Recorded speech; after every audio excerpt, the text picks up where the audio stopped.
Bismillahirrahmanirrahim la yamut. Walhamdulillah wassalatu wassalamu ala sayyidina Rasulillah amma ba'du. Sahabat-sahabat yang hidup batinnya dengan menyebut nama Allah, yang hidup jiwanya mengenang nikmat-nikmat Allah, yang hidup ruhnya dengan ma'rifatullah. Hidup di dunia ini Nabi sebutkan dengan niyam. An-nasu niyam. Manusia itu tidur. Idza matu intabahu. Jika mereka mati, barulah mereka sadar. Maka teman-teman, semua kita lagi tidur. Kita sedang di bawah mimpi. Maka Nabi menyebut para pemimpi di dunia ini yang ingin kaya, bangun rumah untuk anak-anaknya. Anaknya dewasa, semuanya pun nikah. Dan mereka kemudian meninggalkan orang tuanya. Buat rumah sendiri. Tinggallah rumah yang besar, kesepian berdua. Kita bermimpi. Kita bermimpi, nanti kita tua, akan banyak yang mengelilingi. Kita bahagia, kita melihat semuanya bersenda gurau. Tidak, teman-teman. An-nasu niyam. Orang-orang itu tertidur, sedang bermimpi panjang. Pemimpi ini ada yang masih kecil, ada yang sudah remaja, ada yang sudah dewasa, bahkan ada yang sudah kemakan usia. Tapi masih menjadi pemimpi, belum sadar bahwa ada kehidupan kesadaran setelah ini. Iza matu intabahu. Jika mereka sakarat, jika mereka mati, barulah mereka sadar. Maka teman-teman, kehidupan setelah ini, itu ibarat orang ketika tertidur, lalu lagi asik bermimpi, lalu dia bangun. Lagi asik ingin memakan buah yang sangat lezat, ingin menyentuh pasangan yang indah dalam mimpinya, tiba-tiba ada suara keras yang membangunkan dia dan bertanya, Man Rabbuk, siapa Rabbmu? Lamanya bukan main pertanyaan ini. Maka teman-teman, hadis-hadis yang sahih menyebutkan semua bahwa kehidupan setelah mati itu kehidupan yang real. Di sana, kehidupan itu sangat nyata, lebih nyata daripada kehidupan yang di sini. Siapa yang mengabarkannya? Baginda Nabi SAW. Allah Subhanahu Wa Taala mengabarkan kepada kita. Sekarang para nabi, para aulia, mereka lagi hidup, menikmati hidupnya di sana. Tapi para aulia di sana, mereka pun masih berubudiah. Para anbiya pun masih berubudiah. Masih ingatkah kita dengan hadis Sayyidina Musa, yusolli fi qabri. Dia sholat di dalam kuburnya. Ini hadis riwayat Imam Bukhari. Untuk apa Nabi Musa sholat? Apakah dia sedang mencari pahala?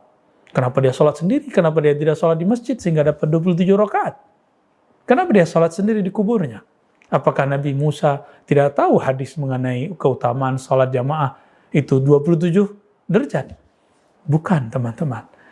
Ibadahnya orang-orang yang sudah pindah alam adalah ibadah ingin mengenal yang ditanyakan ketika dia pertama kali masuk ke alam kubur.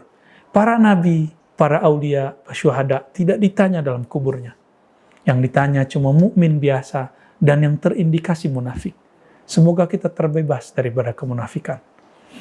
Disebutkan dalam hadis Imam Tawus, diriwayatkan oleh Imam Qudai, bahwa orang mukmin dan munafik ditanya 7 hari dan 40 hari. Mukmin 7 hari, jika ada indikasi munafik 40 hari. Jika ada kemunafikan dalam diri saya akan ditanya 40 hari. Jika saya seorang mukmin yang bersih, saya ditanya 7 hari. Jika saya seorang syahid, seorang wali, saya tidak ditanya. Kenapa? Karena dia orang-orang pentingnya Allah. Saya beri sebuah ibarat. Kita ketika hendak pergi ke luar negeri, masuk ke ruang yang di sana kita ditanya berkas-berkas kita, identitas kita. Imigrasi namanya. Imigrasi barzakh.